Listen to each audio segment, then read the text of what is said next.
gon' keep my head down, I'm gon' keep my head down. I ain't gonna stop now, I ain't gonna stop now. Got no time to have doubts, I'm gon' make it somehow. I'm gon' keep my head down.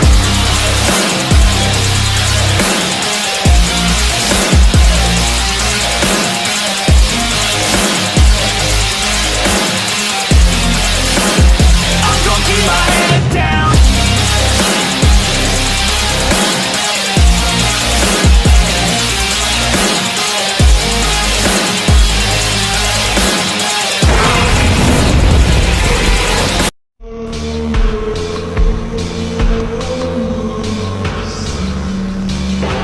Godzilla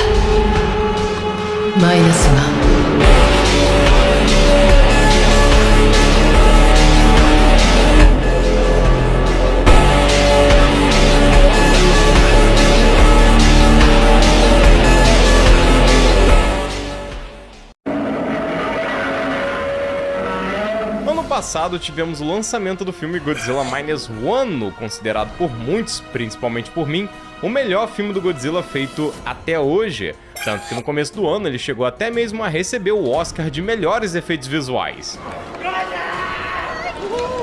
Nesse filme, fomos apresentados a uma versão modernizada do Godzilla de 54, tal como o King Kong de 2005 apresentou uma versão modernizada do Kong de 33. Mas é claro que esse Godzilla possui suas características únicas que o diferencia dos demais Godzillas da franquia. E no Arquivo Zilla de hoje, vamos falar mais sobre essa versão nova do Rei dos Monstros. Enquanto a Legendary Pictures se diverte com Godzilla e com Kong fazendo filmes que lembram muitas bizarrices dos filmes do Godzilla da era Showa, a Toho, o estúdio que criou o monstrão, decidiu produzir um novo filme que resgataria a ideia original do que é o Godzilla. Uma criatura que é a personificação dos efeitos de uma explosão nuclear, algo que infelizmente foi vivenciado pelos japoneses no fim da Segunda Guerra Mundial. Por ser uma história de origem, a primeira vez que vemos o Godzilla nesse filme é na ilha Odo, tal como no filme clássico de 54. Porém, ele ainda não tá na sua forma mais conhecida. Para minha surpresa, o filme quis trabalhar a ideia de que o Godzilla era uma espécie de dinossauro parecido com um tiranossauro que de alguma forma sobreviveu da era Mesozoica até o período em que se passa a história do filme. Algo que lembra muito o filme Godzilla vs King Ghidorah, onde descobrimos que o Godzilla da era Heisei, ou então Godzilla da década de 90, era originalmente um dinossauro chamado Godzillossauro. Mas ao contrário do Godzillossauro de Godzilla vs King Ghidorah, que ajuda os japoneses na Segunda Guerra Mundial, o Godzillossauro de -1 devora e escrotiza a base militar japonesa da ilha Odo. Muito foda. Me lembrou até mesmo o Senhor Dinossauro devorando o Kaique na série clássica dos compadres.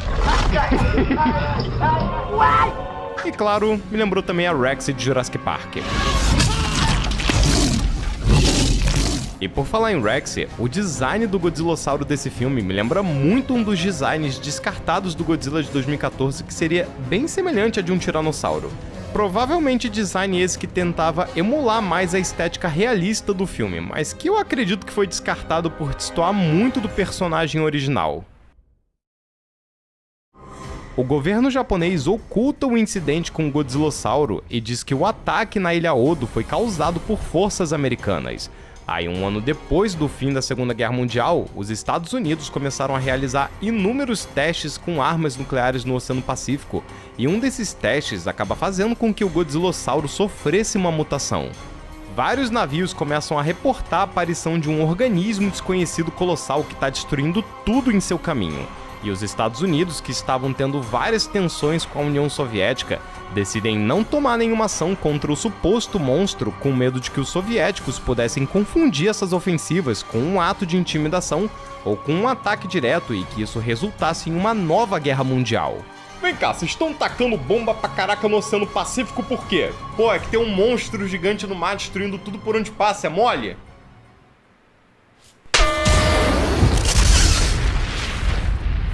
Bem, sem a intervenção dos Estados Unidos, os japoneses são deixados para lidar contra o Godzilla, só que a merda é que esse é um Japão recém-derrotado da Segunda Guerra Mundial. O exército estava completamente dizimado, as cidades destruídas e o governo ainda estava vendo como ia se reorganizar. como um país assim ia lidar com um monstro gigante indo em direção a ele. Isso foi uma pergunta pra vocês. Manda aí nos comentários como vocês lidariam com essa situação. Você é governador de um país recém-derrotado em uma guerra com um exército capenga tendo que derrotar um monstro gigante. O que você faria? A pior parte é que, lembre-se, esse não é mais o Godzillossauro que vimos na Ilha Odo.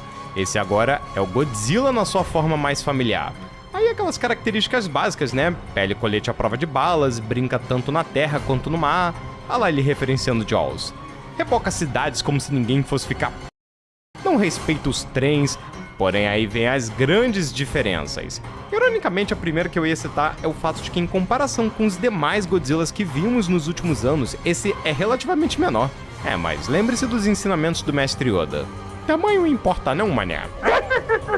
Afinal de contas, por mais que ele seja um Godzilla menor em comparação aos demais, sua baforada atômica é aterrorizantemente poderosa.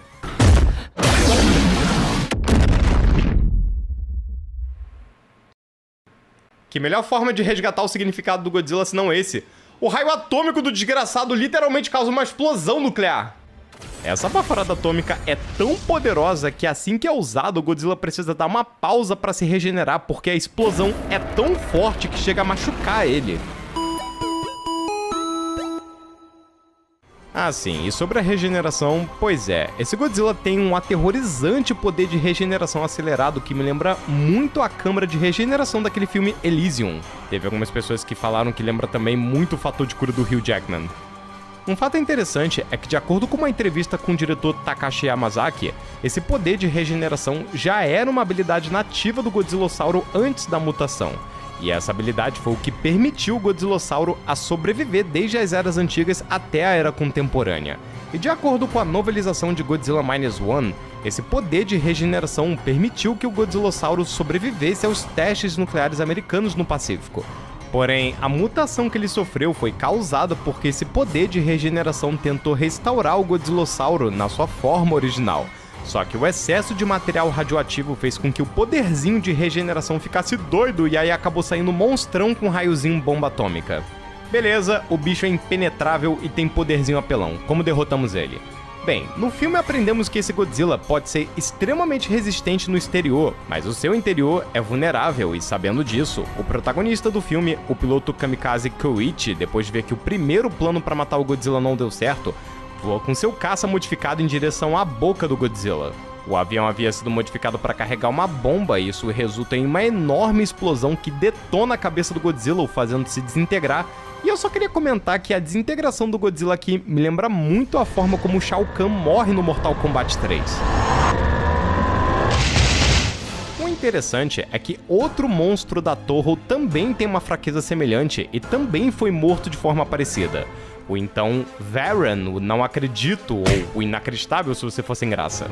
Assim como o Godzilla do filme Godzilla Minus One, o exterior do Varan é extremamente resistente a ataques do exército, mas o seu interior é frágil e os humanos exploram essa fraqueza, o fazendo engolir uma bomba que detona o monstrão por dentro. Ai, deu uma azia esse estalinho!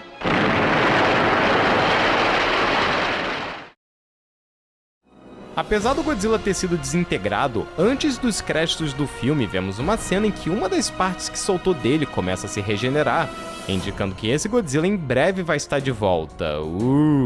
Agora, será que veremos esse Godzilla novamente, ou será que essa cena da regeneração do pedaço do Godzilla é só uma referência ao final do filme Godzilla, Mothra, King Ghidorah, título gigante que eu não vou falar de novo?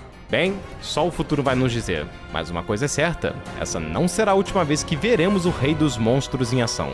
Minha conclusão sobre esse Godzilla. Pra mim, esse Godzilla tem o provável melhor design de toda a franquia. É a perfeita mistura modernizada do design do Godzilla de 54 e do Godzilla da era Heisei, o então Godzilla da década de 90. Eu achei muito maneiro o fato dessa versão do Godzilla começar numa forma de dinossauro e aí ele evolui pra essa versão mutante atômico. E assim como o Shin Godzilla, eu gosto muito do fato desse Godzilla ter vários mistérios. Eu sinto que muita coisa sobre ele não ficou explicado, mas o filme consegue trabalhar esses mistérios de um jeito que não parece que tem algo faltando. Parece que estão permitindo que a gente reflita sobre o filme e tiremos nossas próprias conclusões sobre ele, o que honestamente sinceramente pra mim só deixa as coisas bem mais divertidas. Mas e você? O que você achou dessa nova versão premiada do Rei dos Monstros? Curtiu ele ou prefere alguma outra versão do Lagartão Atômico? Qual foi a habilidade dele que você achou mais interessante? E aproveitando essas perguntas, e aí, o que você achou do filme Godzilla Minus One? Tem alguma opinião que você queira compartilhar com a gente? Manda aí nos comentários e, como sempre, vamos trocar a famosa ideia.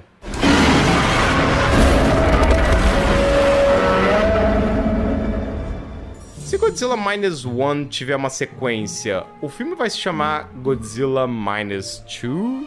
Godzilla Menos 2? Godzilla Ressurreição. Já que o Godzilla vai estar se regenerando, esse pode ser um filho do Godzilla, então... Minilla Minus One.